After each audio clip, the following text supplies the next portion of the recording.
quero compartilhar uma palavra com vocês aqui hoje. E é um salmo que todos vocês gostam. É o Salmo de número 91. Quem já leu o Salmo 91? Outra pergunta. Quem já orou o Salmo 91? Pode levantar a mão, gente. Eu falei na célula lá, pode levantar. Quem já orou o Salmo 91? Quem já pediu proteção lendo o Salmo 91?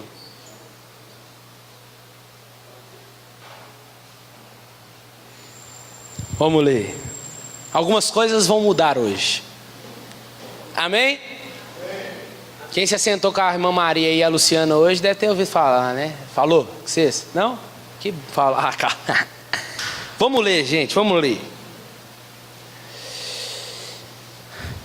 Aquele que habita, a minha Bíblia é um pouquinho diferente, mas aquele que habita no lugar secreto, ou no esconderijo do Altíssimo, permanecerá debaixo da sombra do Onipotente. Direi do Senhor, Ele é o meu refúgio e a minha fortaleza, meu Deus, nele eu confiarei. Certamente Ele te livrará do laço do passarinheiro e da peste perniciosa. Ele te cobrirá com suas penas e debaixo das suas asas estarás seguros ou confiarás. Sua verdade será o teu escudo e bróquio. Tu não ficarás com medo pelo terror à noite, nem pela flecha que voe de dia, nem pela peste que anda nas trevas, nem pela destruição que desperdiça ao meio-dia. Mil cairão ao teu lado, 10.000 à tua direita, mas isso não chegará perto de ti. Apenas com os teus olhos contemplarás e verás a recompensa do perverso ou do ímpio. Porque tu fizeste do Senhor, Ele é o meu refúgio, o Altíssimo é a minha habitação. Nenhum mal te sucederá, nem praga nenhuma chegará perto da tua habitação. Pois Ele dará ordem aos seus anjos a comando de ti, para te guardarem em todos os teus caminhos. Eles te carregarão em suas mãos, para que não tropeces o teu pé contra uma pedra. Tu pisarás sobre o leão e a áspide, ou a cobra, esmagará debaixo dos pés o leãozinho ou o dragão. Porque Ele pôs o seu amor, porque Ele se apegou a mim com amor. Portanto eu o livrarei, eu o colocarei no alto, porque Ele conheceu o meu nome. Ele clamará por mim e eu responderei, estarei com Ele na tribulação. Eu os livrarei e honrarei, com vida longa eu o satisfarei e lhe mostrarei a minha salvação. Deixa aberta aí sua Bíblia. E o título do nosso sermão é: quem é o que habita no esconderijo do Altíssimo?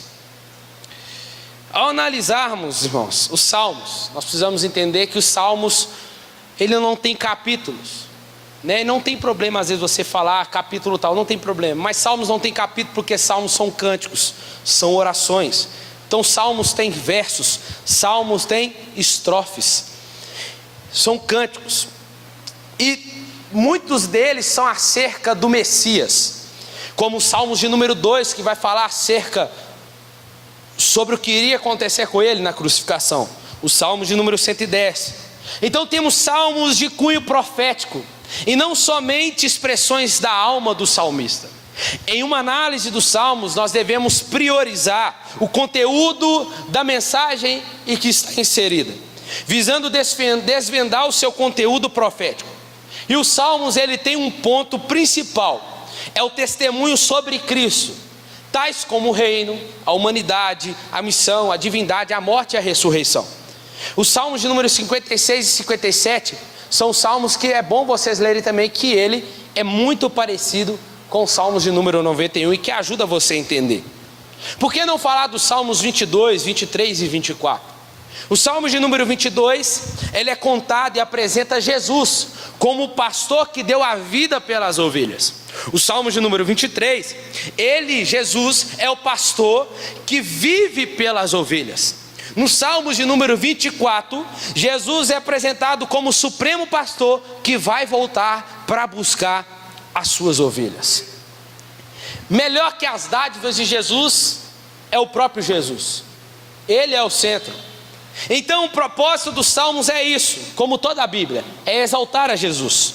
Então em toda a coletânea dos salmos, não há um salmo mais alegre em si, no seu tom elevado e assim sustentado em todo o salmo, porque a fé nos Salmos está na sua melhor forma e sempre se expressa de forma nobre. Mas, irmãos, graças a Mateus capítulo 4, versículo 6, e a Lucas capítulo 4, versículo 9 ao 11, que vai retratar a tentação de Jesus no deserto, sabemos a origem, agora vocês vão entender, a origem desse mandinga, podemos dizer. Que mandinga? De abrir os Salmos no 91 para espantar mal-olhado ou para buscar proteção. Deixa aberta no Salmo 91 para trazer proteção para a nossa casa, para espantar os demônios. Só não espanta o dono dela, né? Mas espanta todo mundo lá. Mas por quê? Porque o Salmo 91 tornou uma ideia de espantar coisas negativas, de nós deixarmos ela aberta, porque vai resolver. E aí é comum nas casas, nas empresas, nas escolas, até em padaria eu já vi, aberto lá.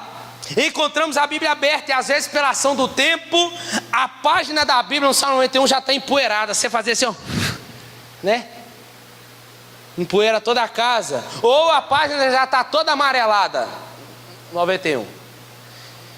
E também é comum alguns pendurarem nas suas casas, né? Hoje tem até cerâmica, né? Alguns têm cerâmica, outros têm, já anda com colar, né? Com o Salmo 91, estampa uma cópia do Salmo 91. E muitos se utilizam o Salmo 91 para orar, enquanto citam outros trechos nas suas orações. Mas, irmãos, será que isso corresponde ao significado real do Salmo? Ainda há aqueles que nem mesmo leram o Salmo 91, mas por recomendação de alguém, falaram assim: está difícil aí? Sua vida está difícil? As coisas estão dando certo? Abre lá no Salmo 91, vai começar a mudar as coisas. A gente indica, né? Buscando a proteção divina. Mas parece, irmãos, que o Salmos 91 é um antídoto que parece que ele tem superpoderes, capaz de vencer as hostes demoníacas.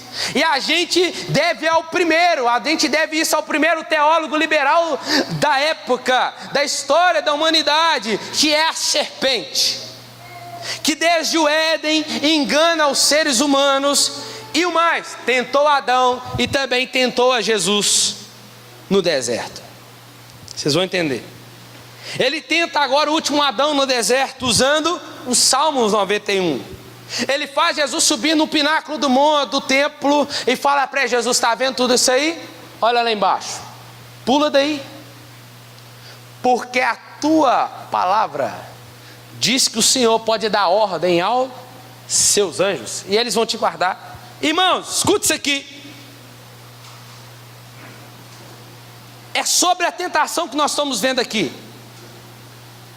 Satanás, ele não usa o Salmo 91 para tentar a sua igreja. Então como que a gente livra da tentação, uma tentação que é bíblica?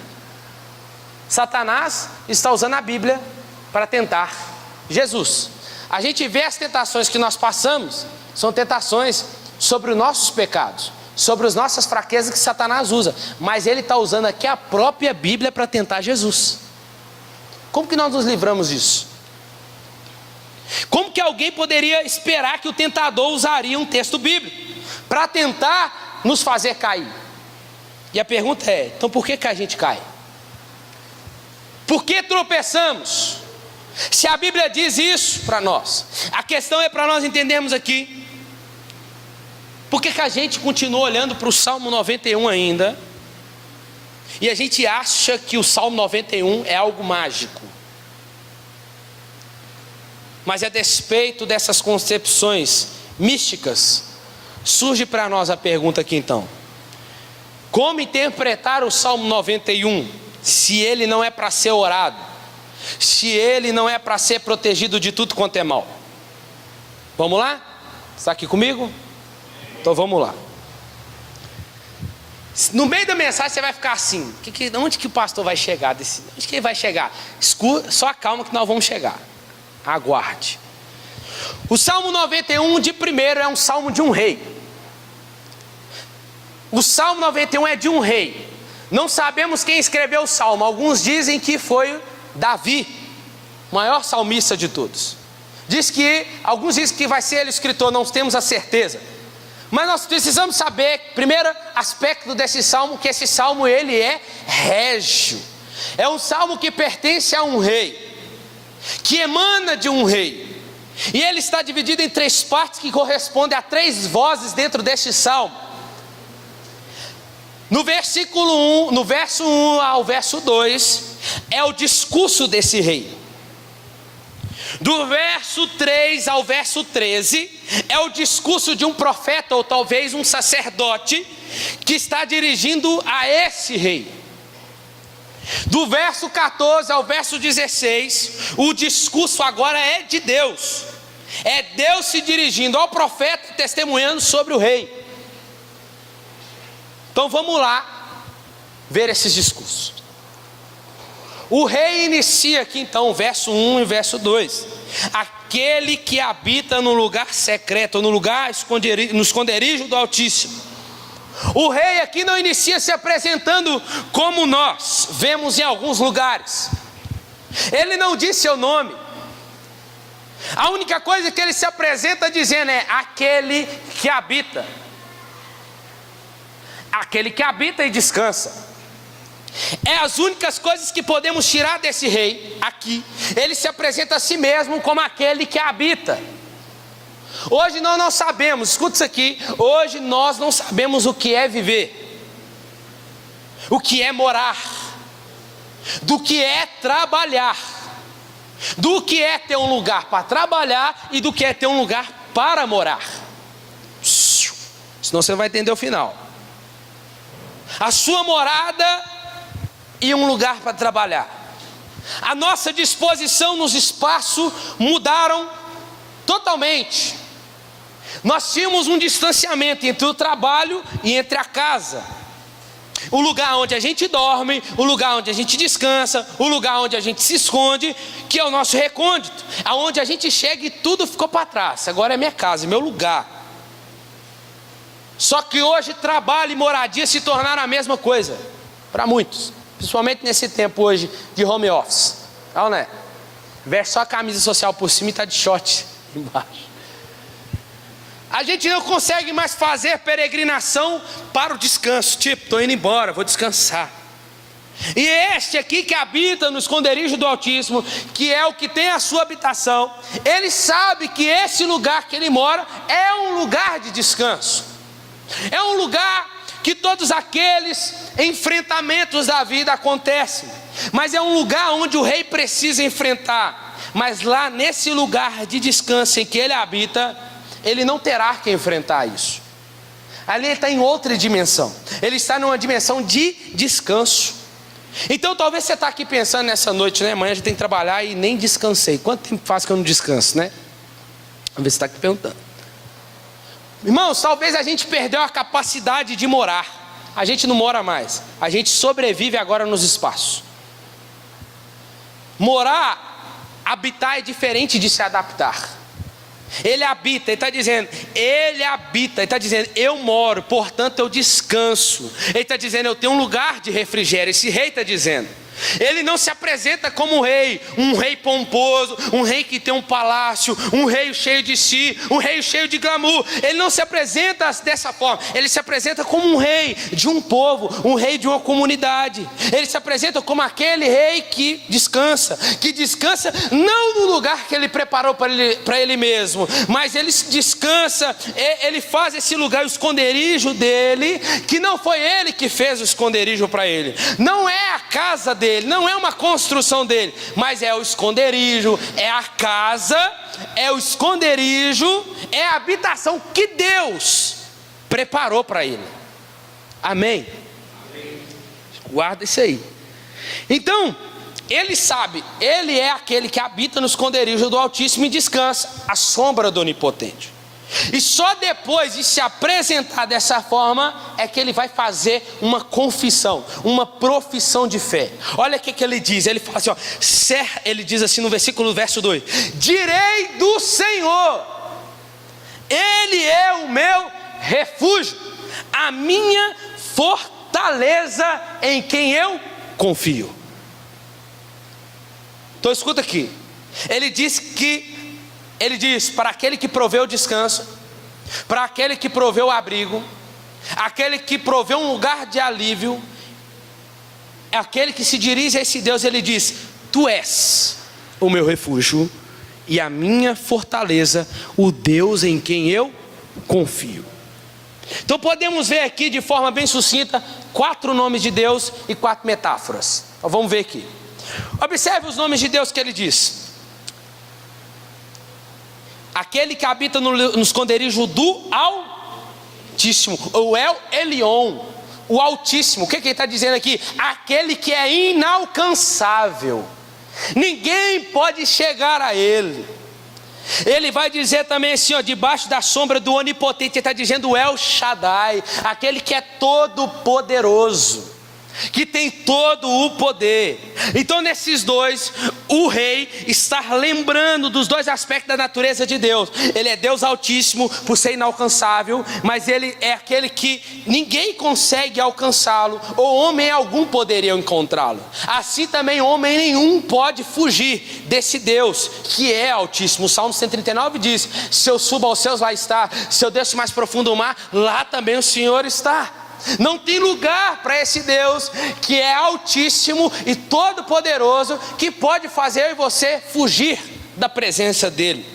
Então entenda uma coisa: não existe lugar, este lugar que é Altíssimo, não é para homem ou mulher agora. A gente não consegue chegar lá. Nós não conseguimos encontrar esse lugar agora, onde esse Altíssimo habita. Ele está dizendo que habita nesse lugar altíssimo, ao qual ninguém pode se esconder. Não há um inimigo, irmãos, que se compare ao nosso Deus. Talvez você pode até tentar lutar com ele, pode, mas será, a sua luta com ele será como uma formiga tentando enforcar um elefante. Vai vencer? Vai. Este é o Altíssimo, o poderoso, e que não só provê para o rei um lugar de proteção, um lugar seguro, mas provê para ele um lugar para que é sombra para ele de descanso. É como uma ave mãe, que protege os seus filhotes. E aí a gente vê no texto, mais à frente, vocês vão entender, que ele te cobrirá com suas penas e debaixo das suas asas estará seguro. Mas escuta isso aqui: o salmista, ou melhor dizendo, o rei, não foi procurar proteção em algo que não é Deus. Ele foi procurar proteção em Deus. Ele foi encontrar o esconderijo no próprio Deus. É nele, portanto, esta fortaleza que ele precisa. O esconderijo que ele precisa para alcançar o refrigério de Deus, que é o descanso. E aí ele faz outro nome de Deus aqui: Senhor, o Yahvé, o Deus de aliança, o Deus de Abraão, de Isaac e Jacó, o Deus de Moisés. Ele fala que este Deus, a quem ele confia, ele não é só Altíssimo, ele não é todo poderoso, mas ele também é o Deus de aliança. É o nome pactual de Deus. E esse, ele diz, o Senhor, esse Senhor que é o meu refúgio. Ele está querendo dizer, sabe o que? Ele está querendo dizer para Deus assim, ó, não é, o rei está querendo dizer, não é o que tu tens para me oferecer, não é o que o Senhor tem para me guardar, não é o que tu tens para me dar, não é o seu poder, não é a sua riqueza, mas tu és o meu refúgio. Amém?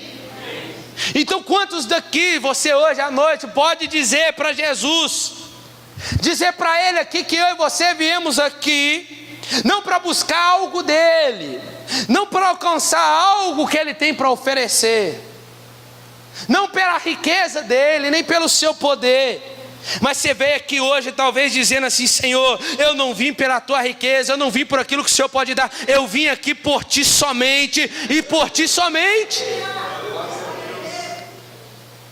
Nós podemos aprender com o rei, porque nós podemos declarar, o rei está dizendo isso: eu não quero a tua riqueza, tu és a minha riqueza. Eu não quero um refúgio, o Senhor é o meu refúgio. Eu não quero uma sombra simplesmente, eu quero que o Senhor seja a minha sombra. Eu não quero alguma coisa para me deixar calmo, tu és a minha calmaria. Tu és a minha paz, não pelo que tu tens, mas pelo que tu és. Amém, irmãos? É isso que o rei está dizendo para Deus. Tu és o meu refúgio, tu és o meu lugar de descanso, mas porque tu és esse lugar de descanso, por ser altíssimo, mas porque tu és o onipotente e fornece para mim a fortaleza, uma fortaleza que é intransponível. Irmãos, desde quando nós fomos expulsos do Éden, o Éden é o nosso lugar de habitação. Desde quando nós fomos expulsos do Éden, lugar para morar qual Deus criou, aonde Ele criou para o homem encontrar, onde Ele encontrava com o homem todos os dias, em paz, lugar de proteção e paz, tinha tudo. Mas ao pecar, o homem perde tudo e foi mandado para fora da habitação de Deus. Então escute isso aqui. Então quando o homem sai de lá, o homem agora deve garantir a sua própria fortaleza. O homem agora ele tem que fazer o seu próprio descanso. Ele tem agora que prover o seu refúgio. Desde que saímos do Éden, o nosso trabalho é construir o nosso próprio descanso, sim ou não? É garantir a nossa própria paz, para a nossa própria defesa. Isso é a despeito de onde moramos. Uns têm mais medo, outros não, mas várias casas têm grade, tem portão, não tem? Tem portão, você tranca todo dia à noite, tranca ou não tranca? Por segurança. Você coloca um muro mais alto, você coloca grade, às vezes você coloca câmera. É para a nossa segurança. Nós construímos um lugar para descansar, mas também às vezes nós não descansamos. E às vezes dizemos, está vendo, a minha fortaleza nunca cairá. O rei sabe aqui que ele mesmo não tem condição nenhuma de construir. Ele até pode, porque ele é o rei, mas ele não tem condição. Ele observa que não tem como ele garantir, não tem nada que ele faça que possa garantir a sua proteção com as próprias mãos.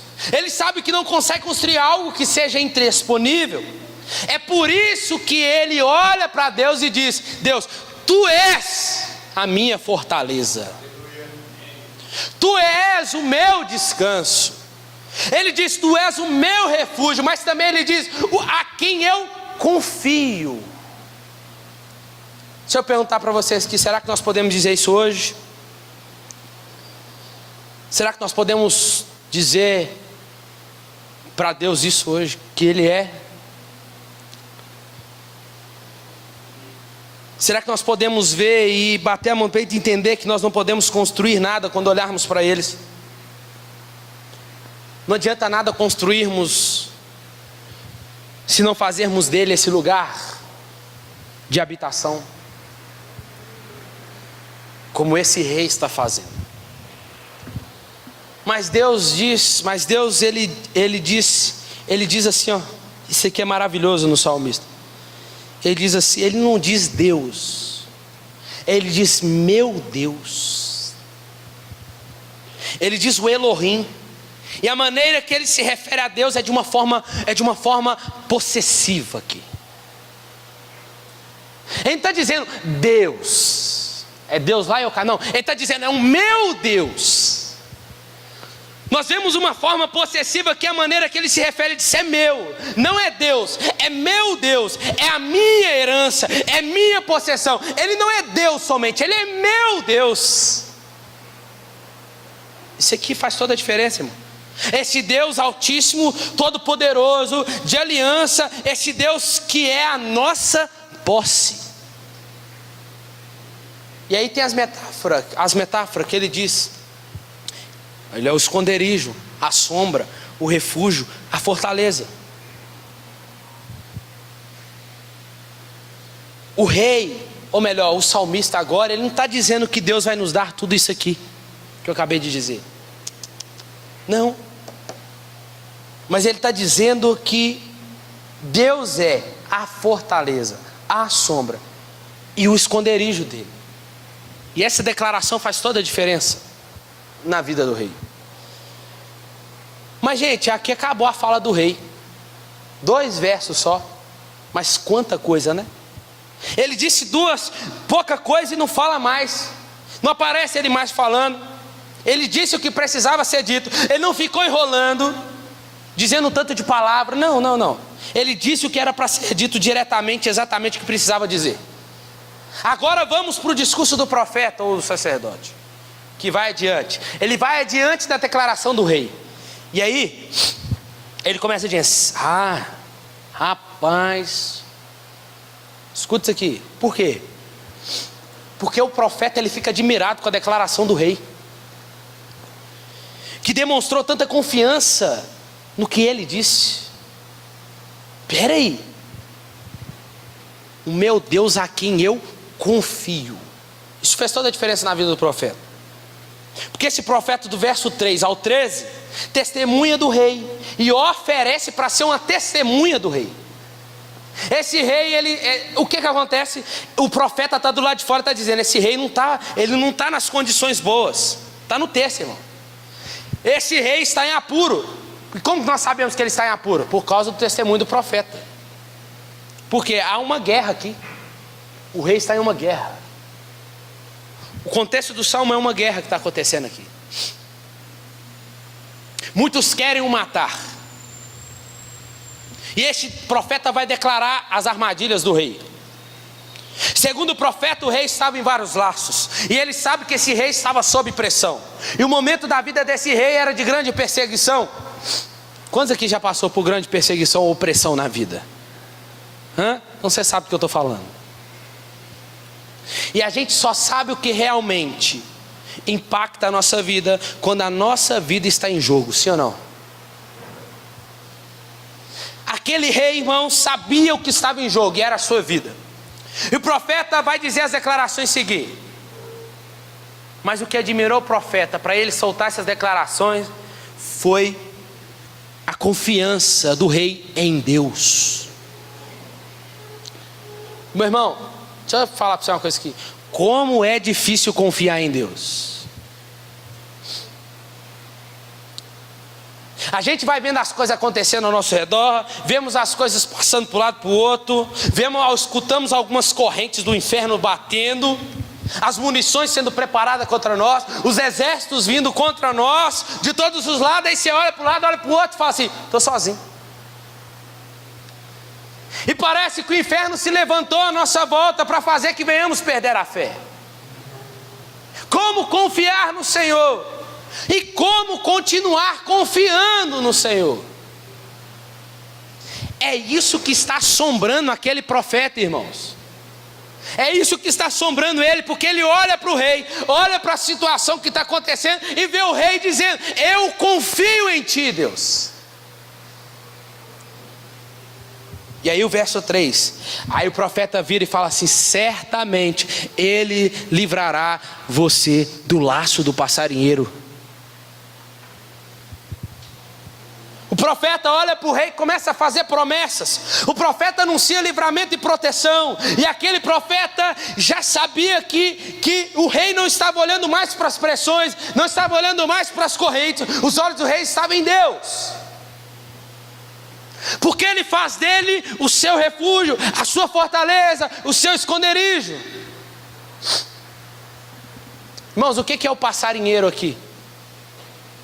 O passarinheiro aqui é um caçador. É um caçador. Mas não é qualquer caçador. É um caçador que pega determinadas aves. Aves difíceis de ser pegas. Não é qualquer armadilha que vai pegar essas aves. É armadilhas bem feitas. É armadilhas convincentes. Senão passarinho não cai não. É por isso que tem que ser caçador. Caçador especialista em ciladas. Deixa eu te fazer uma pergunta. Você já caiu em alguma cilada? Sim ou não? Seja sincero para você mesmo. Então você sabe o que eu estou dizendo aqui. Ciladas são complicadas e nos traz vergonha. Por quê? Porque toda cilada é a maneira de olharmos para o espelho e dizer assim: como é que eu caio nessa? Pelo amor de Deus, como é que eu caio nesse trem? É ou não é? É ou não é? Você fala assim: mas é muito boa esse menino, hein? Vai. Eu fui estúpido demais para cair nesse negócio. Porque a gente acha que as ciladas são assim. Só ela é tão ridícula, horrível, que quando cai você faz isso. Como é que eu caí aqui? E ali o caçador vai. E é ali que o caçador vai atacar. Porque ele sabe que naquele momento ele vai pegar o passarinho. Imagina que esse rei, irmãos, está no meio de grandes caçadores. Eu estou contando uma história para vocês aqui, hoje está diferente. E esse rei é uma ave difícil de pegar. Só que essa ave tem uma virtude, ela só olha para cima. E ela só olha para aquele que tem asas maior. Ele te cobrirá com suas asas, e debaixo dela estará seguro. Essa ave tem uma virtude, ela só olha para cima, ela só olha para aquele que tem as asas maior e que promove para ela descanso e segurança. Ela encontrou proteção. Essa ave não criou uma maneira de segurança, de fazer as coisas. Ela escolheu olhar para o Senhor. Tu és a minha defesa, tu és o meu livramento. Será que você pode nessa noite dizer que o Senhor tem sido o seu livramento? Não basta os caçadores, mas o texto diz que tem a peste ainda. E de peste nós sabemos, né? Não é seu patrão não, viu, vigia? De peste nós sabemos. E muito. Naquela época era assim.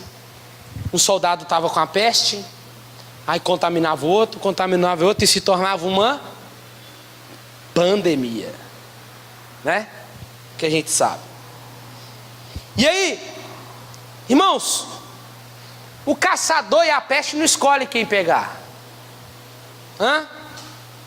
Bonito, feio, inteligente, não inteligente, negro, branco, rico, pobre. Nós vimos tudo isso aí acontecendo, vimos ou não vimos?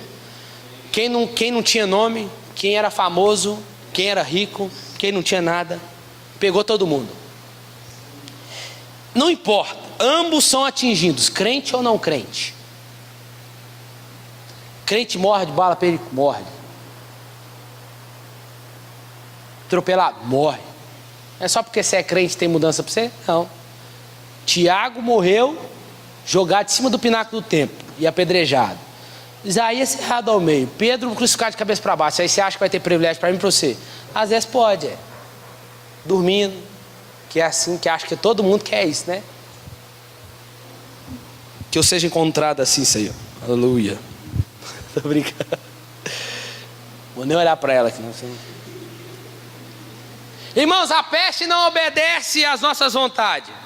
Nós podemos construir as suas muralhas, nós podemos construir, mas vai ter que ter proteção. Mas mesmo assim ela arruma um jeito de chegar.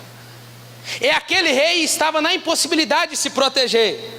Então deixa eu te dizer algo aqui, irmão. Você e eu não conseguimos encontrar algo para nossa defesa. Nós estamos sob as arapucas, sobre o ódio, sobre a raiva.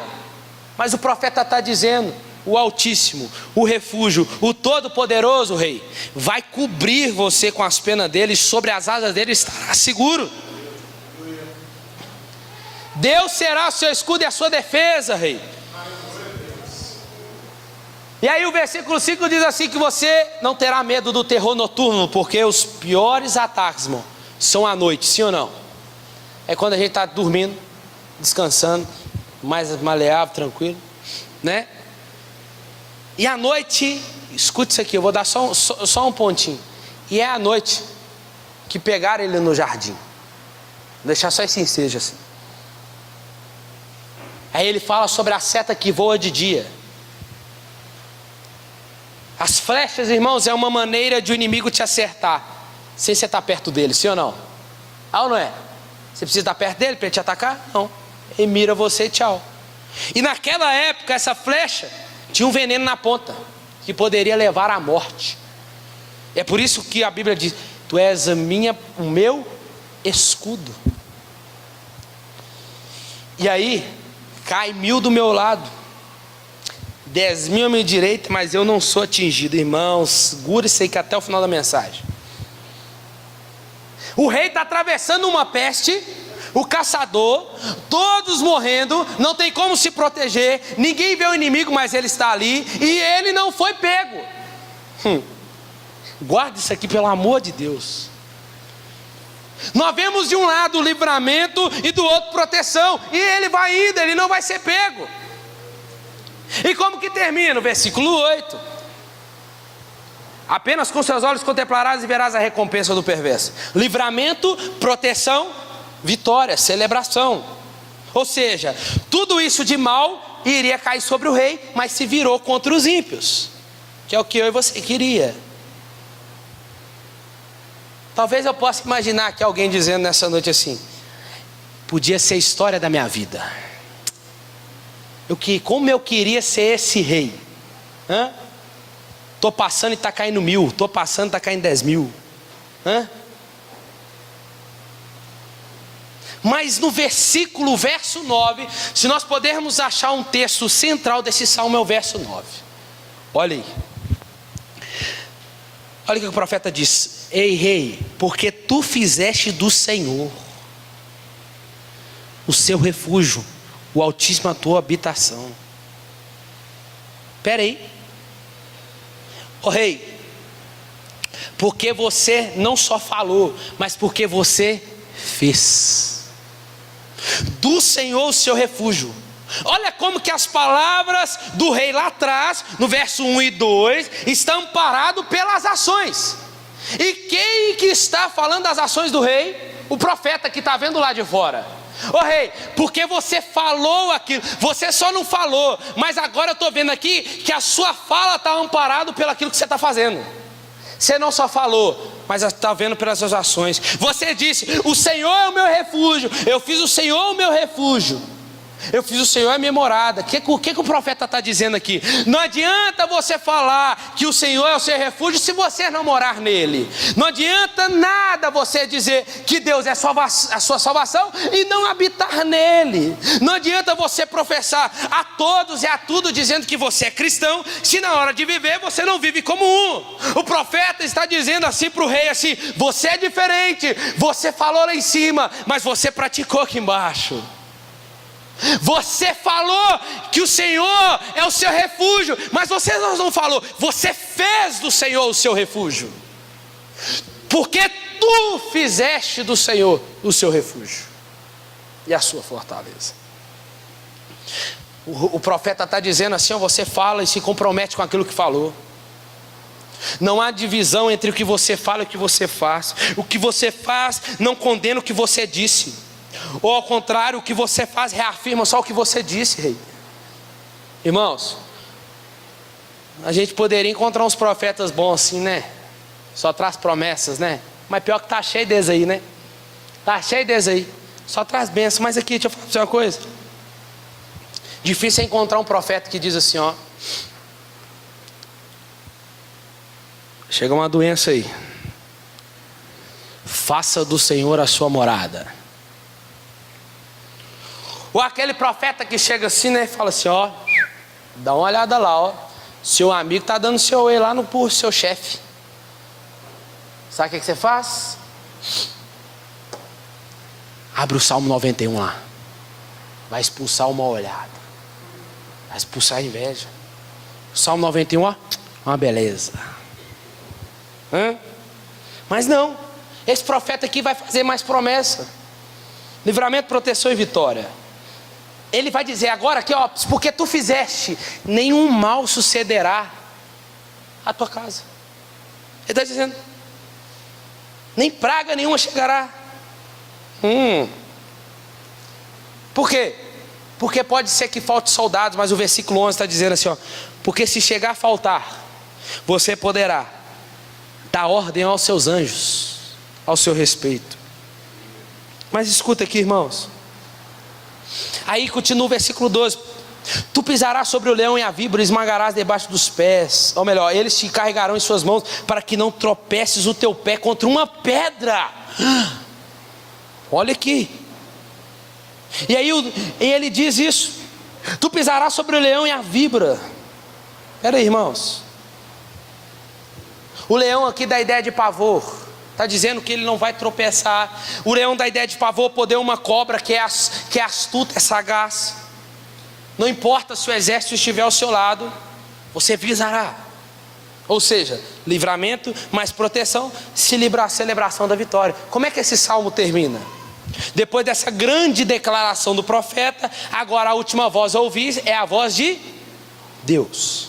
Deus então rompe o discurso do profeta. Ele já entra assim, ó: porque ele se apegou a mim com amor, portanto eu o livrarei e o colocarei no alto, porque ele conheceu o meu nome. Ele clamará a mim, eu vou responder. Estarei com ele na tribulação, vou livrar e vou honrá-lo. E ainda vou dar vida longa a ele e vou mostrar para ele a minha salvação. Escuta aqui. Agora não é mais o profeta falando do rei que está em perigo. Agora é Deus falando ao profeta desse rei que está em perigo. 8 bênçãos até aqui, promessas ao rei. Eu livrarei, protegerei, responderei, na angústia eu estarei, glorificarei, saciá-lo-ei, mostrarei a salvação. Tanta coisa, livramento, proteção e júbilo. Irmãos, Deus agora vai testemunhar desse rei. Agora é o próprio Deus que está olhando para o profeta e está testemunhando o rei. E ele começa dizendo: esse rei, ele se apegou a mim com amor. Mas não, ele só se apegou com amor, mas é porque ele conhece o meu nome. Ele sabe qual é o meu nome, ele sabe qual é o nome de Deus.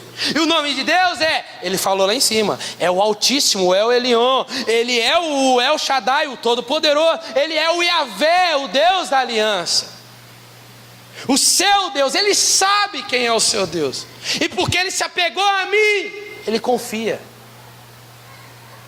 Ele confia porque o Senhor o livrou, o salvou. E salvação aqui não é uma salvação da alma, mas o salvou em meio a essa guerra aqui, irmãos. Então, Edgar, esse salmo é de um rei, esse salmo não é para mim. Eu quero ser pelo menos como esse rei. O que eu preciso? Se você se apegar a Deus com amor e conhecer o seu nome, ele pode fazer tudo isso. Mas, irmãos, agora está aqui o ponto central do sermão. Mas se de repente você ler a Bíblia e descobriu que só não tem um Salmo 91 nela, e você começa a pensar e você se dá de cara com Jó. Mas peraí, Jó amava tanto a Deus. Deus testemunhou do caráter de Jó. Ele temia o Senhor. Mas mesmo assim ele perdeu bens, ele perdeu família, ele teve doença, não foi protegido. Então cadê o Deus do Salmo 91? Agora que nós vamos. Cadê o Deus do Salmo 91? Cadê o Deus desse rei que prometeu livramento e proteção? Cadê o Deus que protege? Cadê o Deus que constrói refúgio para os seus? Cadê o Deus que nos apresenta saída no meio de uma situação horrível? Onde Ele está, pelo amor de Deus? Cadê a palavra do versículo 7? Qual que é o versículo 7? 1000 cairão ao meu lado, 10.000 à minha direita. Como assim? Eu não estou vendo ninguém caindo. Eu até queria, mas não estou vendo, não cai nenhum. Cadê? Aí você vê que não é só Jó, mas são vários homens que amaram a Deus, irmãos. Vários homens que amaram a Deus, se apegou a Deus com amor, mas morreram, foram rasgados ao meio, como eu disse, como Tiago, foi jogado do templo com um bastão, caiu lá embaixo e ainda foi apedrejado. Homens que foram mortos por leões. Estevão. Cadê o Deus que protege? Presta atenção. Talvez você está dizendo assim: eu queria provar disso aqui, ó. Eu queria provar desse Salmo 91 aqui, porque ele é bonito demais. Mas cadê? É bonito ver o rei sendo protegido pelo Senhor. Aí você olha para Jesus, você fala: uai, Jesus, que é o Filho de Deus, foi ridicularizado, foi humilhado, colocaram uma coroa de espinho, perfuraram a sua cabeça, rasgaram a sua carne, deram fel enquanto ele pedia água para matar a sua sede, foram humilhados numa cruz como se fosse um ladrão. Cadê o Deus do Salmo 91? Por que ele não livrou o seu próprio filho? O que esse rei tem que Jesus não tinha? O que esse rei tem que eu não tenho?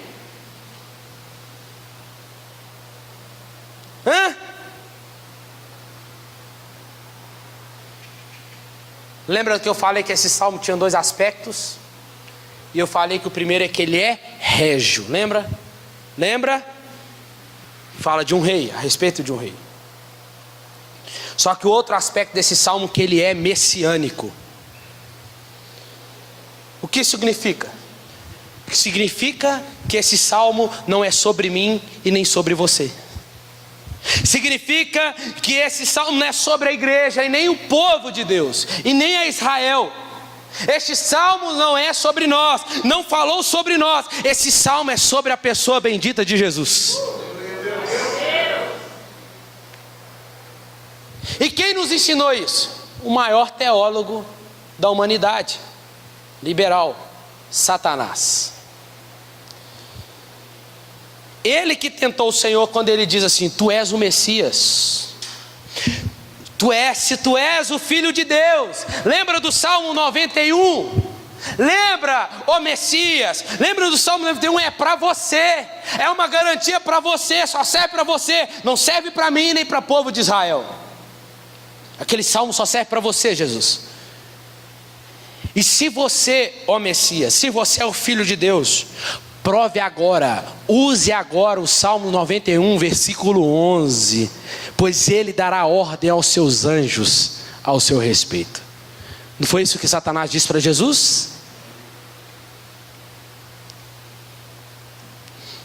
Usa aquele poder, ó Messias, ó Jesus, o poder daquele rei lá, ó, o poder daquele salmo que aquele rei teve. Use esse poder agora e prove para todos que você é o Messias. O que o diabo está dizendo aqui? É verdade ou mentira, irmãos? É verdade. Se tem algum momento que você pode acreditar no diabo, é agora, porque ele falou a verdade. Ele não mentiu, ele falou a verdade. Jesus Cristo é o rei desse salmo. É o rei invencível. E não dá para terminar esse salmo sem dizer que Jesus é o rei desse salmo, irmão. Porque ele sendo o rei desse salmo, porque não fez o que o rei desse salmo fez? Passou por tudo. Ele fez diferente. Gálatas 1:4 diz que ele se entregou. Ninguém o prendeu, caçador nenhum pegou, peste nenhuma o pegou.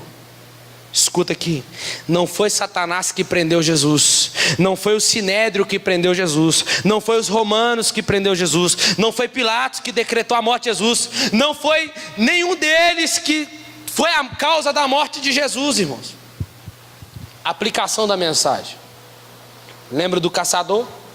Lembra que eu falei para você lá atrás? Lembra do caçador, guarda isso. Então, Mateus 26, 47 ao 56 diz que Jesus estava no Getsêmani. Ele levanta e diz: vamos, porque o traidor se aproxima. E aí já estava tudo preparado, a cilada já estava pronta, as armadilhas estavam prontas. Um passarinheiro que preparou uma cilada desfere um beijo no rosto de Jesus, e ali começa as angúrias de Jesus. Mas como o rei desse salmo, lembra? Ele não se defende. E aí aparece lá os discípulos querendo defender ele.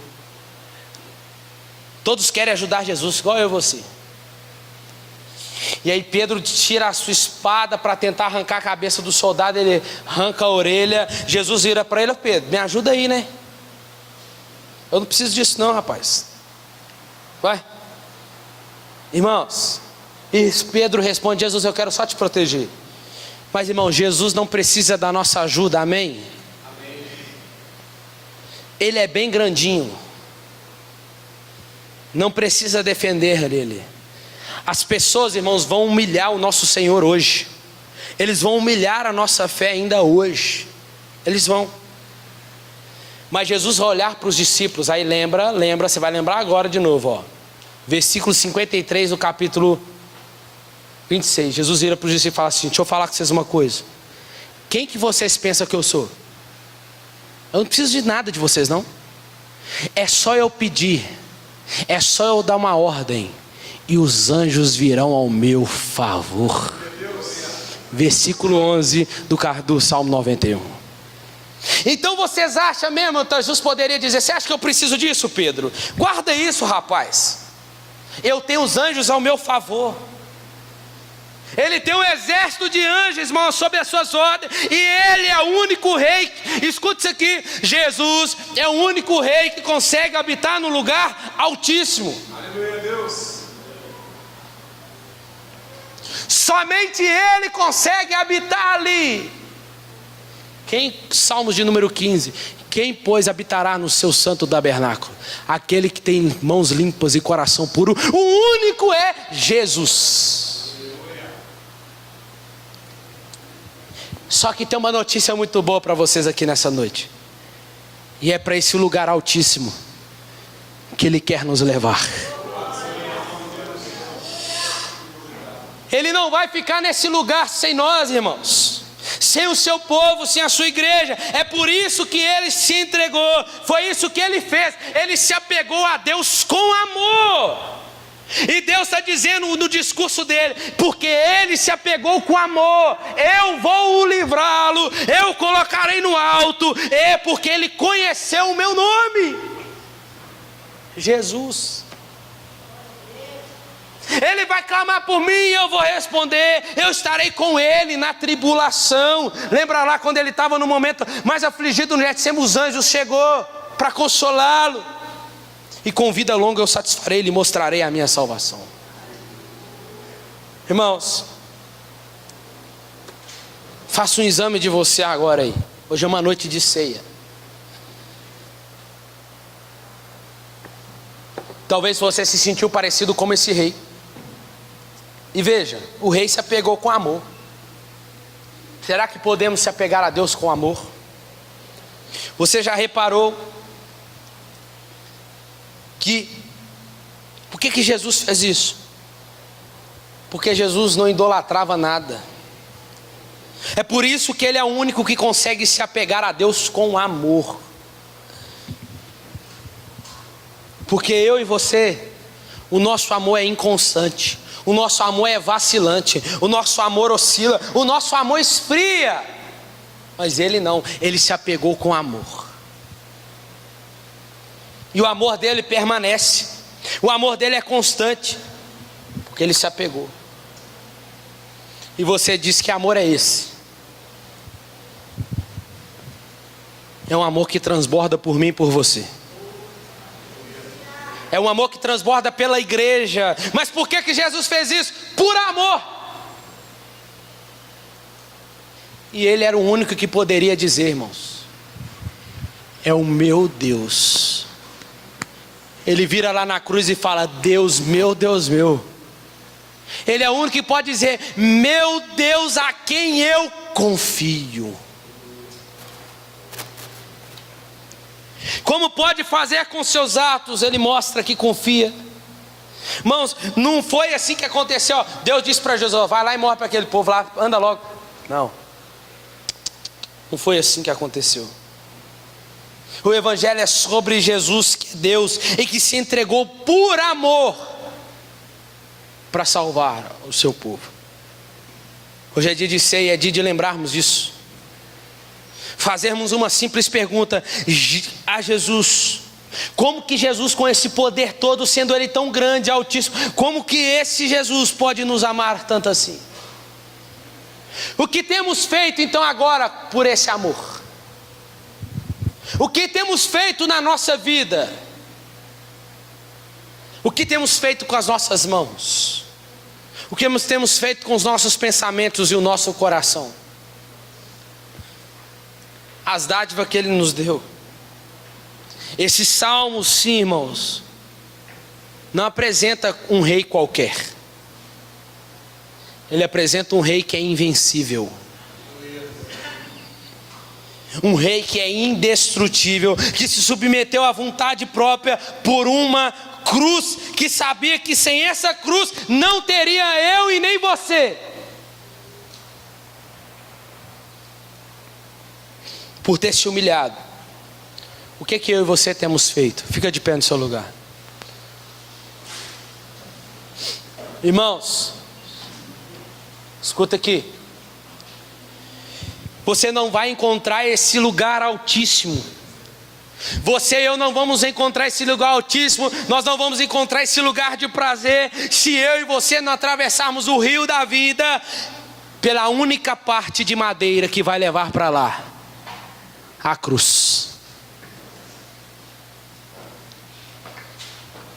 Se no Salmo 91 ele é o rei invencível, no Salmos de número 92 ele fala de um rei que é altíssimo. E no Salmos 93 vai falar de um rei Deus.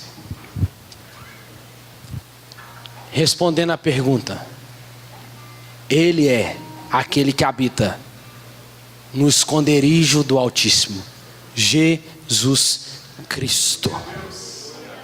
Feche seus olhos enquanto o diácono vai servir a ceia.